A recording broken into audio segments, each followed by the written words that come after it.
Сәлеметсіңдер ме балалар? Бүгін әдебиеттік оқу 14-ші сабақ. Бүгінгі тақырып менің арманым.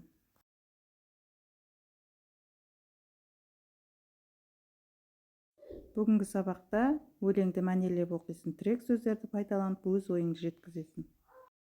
Бірінші тапсырма: мақалды оқы. Талабы сөзінің орнына арманы, мақсаты сөздерін қой.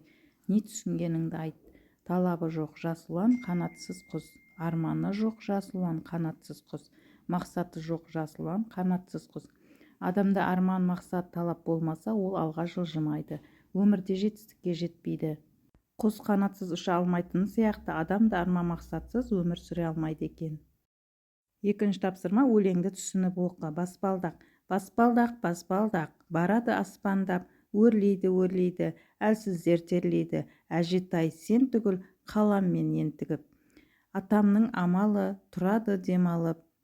Екеуін бір аттап, шығамын бірақта, арманға, мұратқа жетпейсің бір аттап. Баспалдақ, баспалдақ, барады аспандап, бірақ та жасқанба, өйткені қол соққан арманым аспанда. Қадыр Мырза Әли. Үшінші тапсырма: өлеңдегі арманға сөзіне мағынасы жуық сөзді тап. Арманға, мұратқа. Келесі төртінші тапсырма: өлеңнің соңғы шумағындағы баспалдақ сөзін армандар деген сөзбен алмастыр, мәнерлеп оқы. Армандар, армандар, барады аспандап, бірақ та жасқанбан, өйткені қол созған арманым аспанда. Келесі бесінші тапсырма: арман, мақсат, талап сөздерін пайдаланып сұрақтарға жауап беріңдер.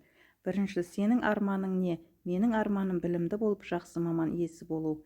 Екінші: қандай адам арманына жетеді? Арманына мақсат қойып, талаптанып, еңбектенген адам арманына жетеді. Балалар, бүгінгі сабақ аяқталды. Келесі сабақта кездескенше сау болыңдар. Каналға тіркеліп лайк басуды ұмытпаңдар.